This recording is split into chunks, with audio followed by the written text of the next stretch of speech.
ఓం నమో వెంకటేశాయ. అందరికీ నమస్కారం. మన హిందూ సాంప్రదాయంలో ఆషాఢ మాసం ఎంతో ప్రత్యేకమైనది. ఈ మాసాన్ని కొందరు శూన్య మాసం అని కూడా పిలుస్తారు. అయితే ఈ నెలలో కొన్ని పనులు తప్పకుండా చేయాలి. అలాగే మరికొన్ని పనులు చేయకూడదని శాస్త్రాలు సూచిస్తున్నాయి. మరి ఆషాఢ మాసంలో చేయవలసినవి, అలాగే చేయకూడని పనులేమిటో ఈరోజు మనం తెలుసుకుందాం. ముందుగా ఆషాఢ మాసంలో చేయవలసిన పనులు. మొదటిగా కొత్తగా వివాహమైన వధువు ఈ నెలలో కొంతకాలం పుట్టింట్లో ఉండడం సాంప్రదాయంగా భావిస్తారు. అలాగే వివాహమైన మహిళలు కూడా వీలైతే పుట్టింటికి వెళ్లి రావడం శుభప్రదంగా చెబుతారు.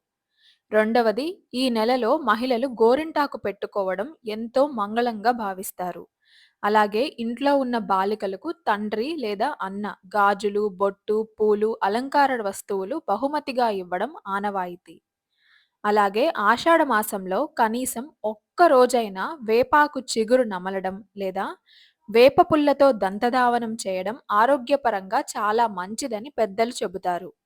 అలాగే ఈ నెలలో కనీసం ఒక్కసారైనా అమ్మవారి ఆలయానికి వెళ్ళి దర్శనం చేసుకోవడం, అమ్మవారిని భక్తి శ్రద్ధలతో ప్రార్థించడం శుభ ఫలితాలను ఇస్తుందని విశ్వాసం.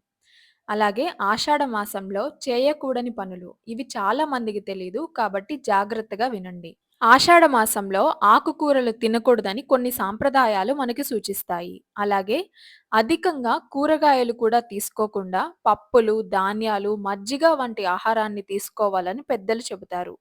అయితే ఇది ప్రాంతానుసారం, కుటుంబ సాంప్రదాయం ప్రకారం మారుతూ ఉంటుంది. అలాగే ఈ నెలలో అల్లుడు అత్తవారింటికి వెళ్ళకూడదనే సాంప్రదాయం కూడా ఉంది. అలాగే ఈ నెలలో దంపతులు దాంపత్య సంబంధాలను నివారించాలని శాస్త్రం చెబుతుంది.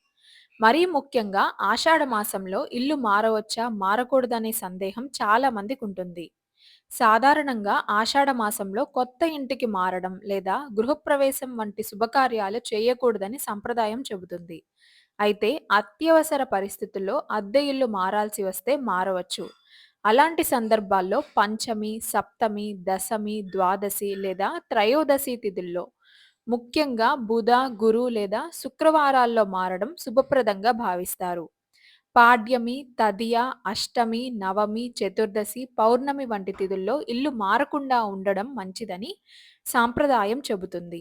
కాబట్టి ఆషాఢ మాసంలో చేయకూడనివి, అలాగే చేయవలసిన పనుల గురించి, మన సాంప్రదాయాల గురించి తెలుసుకుంటూ, వీడియో మీకు ఉపయోగపడుతుందని భావిస్తూ, వీడియో నచ్చితే లైక్ చేయండి, షేర్ చేయండి. ఇలాంటి మరిన్ని సనాతన ధర్మానికి సంబంధించిన ఆసక్తికరమైన వీడియోల కోసం సీతామాత ఛానల్‌ను సబ్స్క్రైబ్ చేసుకోండి. అలాగే కామెంట్ సెక్షన్‌లో ఓం నమో వెంకటేశాయ అని కామెంట్ చేయండి.